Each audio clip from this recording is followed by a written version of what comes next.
Hi, my name's Sheehan and today I'd like to talk about The Master and Margarita by Mikhail Bulgakov. I'd like to go through this famous Russian novel of the 20th century, exploring how it's put together in terms of its structure as well as the themes that crop up within it.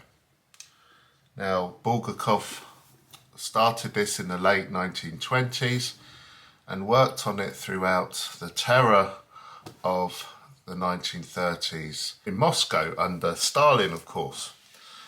And indeed, at one point he burnt the manuscript, but then he realised he needed to complete this novel, and he basically completed it just before he died in 1940, although it wasn't published. And it wasn't until 1966 that the world knew about this novel, when it was published in serial form first, and it was recognised as Bulgakov's greatest work. So if you could sum up this incredible book, it's really about redemption enacted through agents of evil. Right at the beginning of the novel, Bulgakov quotes Goethe from Faust, and this sums up the message of the book actually. Who are you then? I am part of that power which eternally wills evil and eternally works good. So the novel's in two parts, and through both parts, much of the action is focused on Professor Voland and his crew. And Professor Voland is actually the devil. He's Satan. And he's come to 1930s Moscow. And right at the beginning of the book, he meets these two artists or literary figures. One is called Berlioz and the other is called Ivan Homeless. And the devil's kind of winding them up about their rejection of God. Of course, that's the official line in Soviet Russia. And Voland saying he was kind of there when Christ was being judged by Pilate, and we'll hear a bit more of that later on. But Voland basically prophesied the death of this guy Berlioz, who's the leader of the literary trade union. Mazalit is called. He says his head's going to be knocked off, and lo and behold, Berlioz is decapitated in some freak accident with a train. Berlioz's friend Ivan, Homeless, is sent a bit crazy by this, and after creating a scene at a restaurant, he's taken to a psychiatric ward in a hospital. And we're introduced to many other characters of the Muscovite intelligentsia as well, including the administrative leaders of a theatre. And they put on this show with Professor Voland as the star, and he leads this kind of black magic seance where all these crazy and amazing and magical and dark things happen, including money suddenly pouring down upon the audience, which sends everyone wild, of course. The devil is very much here to create mischief. And women are kind of sent out without any clothes on. They don't realise it. They think they're dressed in the latest fashions. And so there's just this general air of chaos. The devil and his crew, which include a cat called Behemoth, a vampire called Hela, a hitman called Azazello, and this other stooge called Koroviev. They end up in this apartment, and they take over this apartment, and all kind of weird things happen here. In the meantime, Ivan Homeless, who's in this hospital, encounters this guy called the Master, who's a novelist. And the Master is he's been in this passionate love affair with this girl called Margarita, who we know about a bit later on in the book. But he leaves her because he's mortified, because he's burnt the manuscript of his novel, which is all about Jesus being tried before Pontius Pilate. And if you remember, Professor Voland, the devil, has mentioned this already.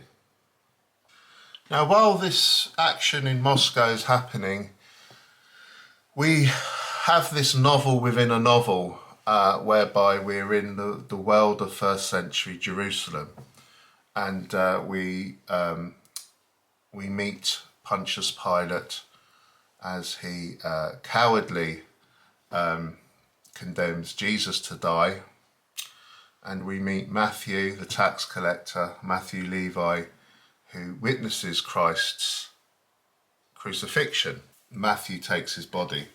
So this is another narrative in this story about Jesus Christ's passion and death, although it's different from the gospel accounts. So then we're into book 2, and book 2 is more of the love story between Margarita and the master. She hasn't forgotten about him. And Margarita encounters Azazello, this henchman of the devil, and he gives her hope that she might be reunited with the master. All she has to do is come and put this cream over her skin, which turns her into a witch, believe it or not. And Margarita goes round wreaking havoc, wreaking her vengeance on all these literary Philistines who gave such scathing reviews of her lover's work, the master's work. And of course, this is a parallel with Bulgakov himself and his wife Eleanor. Eventually, Margarita as a witch is like the kind of centerpiece of the devil's ball, and people from hell are there.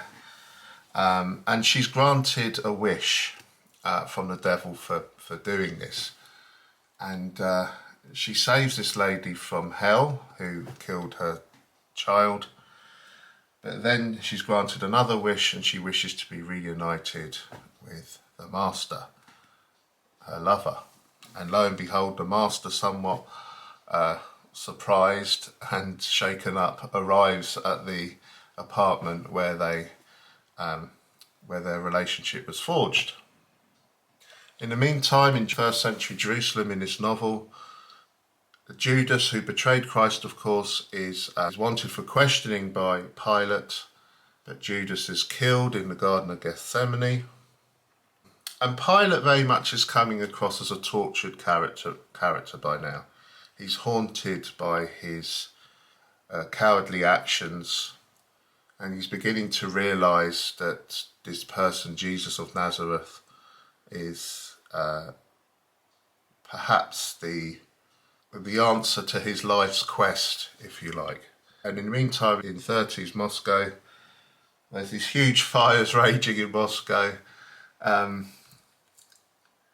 Voland's crew cause absolute havoc in a department store, and eventually Matthew Levi, who is one of Jesus' disciples, who takes his body and buries him, according to this book, he comes to Voland saying that the master and the Margarita are called into the afterlife by Christ.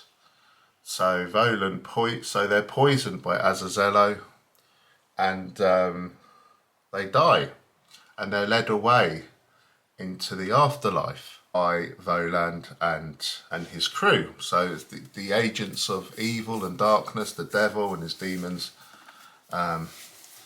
seem to have a job in the economy of God's providence in bringing people to salvation. It's a kind of a paradox. And the master and Margarita are taken into this idyll. I guess it's possibly, maybe not heaven, but kind of a purgatory or limbo kind of place, where the master can get over his cowardly, his feelings of cowardice from burning his manuscript, and not been brave enough to tell the truth under oppression. But he's with his beloved in this idyllic place. And then in this very moving passage, the master effects Pontius Pilate's redemption by saying he's waiting for you. And Pilate suddenly frees himself to walk into heaven, being led by Christ, who he condemned to die, of course. We then have a brief epilogue going through the fate of some of the other characters in the book. What are we to make of this? I mean, it's just such an immense literary achievement, this book, particularly written in such trying circumstances.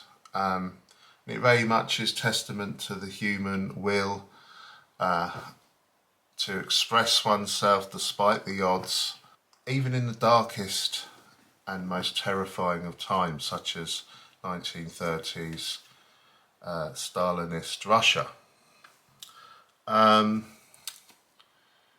As I've said, it's very much about redemption of Pontius Pilate, redemption of the master, this novelist, both haunted by their cowardice.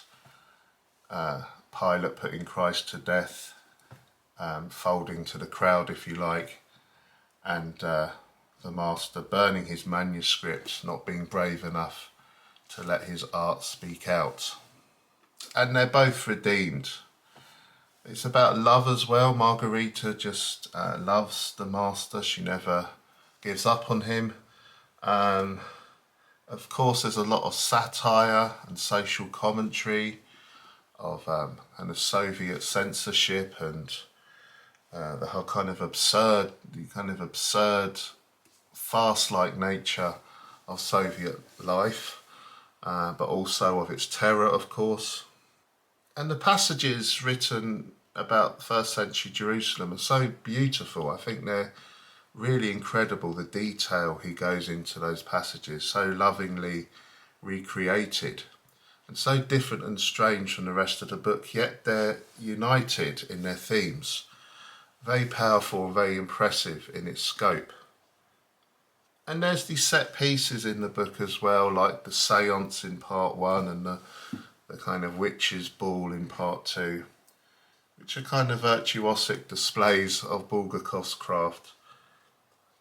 So, yeah, The Master and Margarita, what a tremendous work this is. Please read it if you haven't read it. And I've just left a brief slideshow of the themes and structure after this. Thanks for watching. Bye.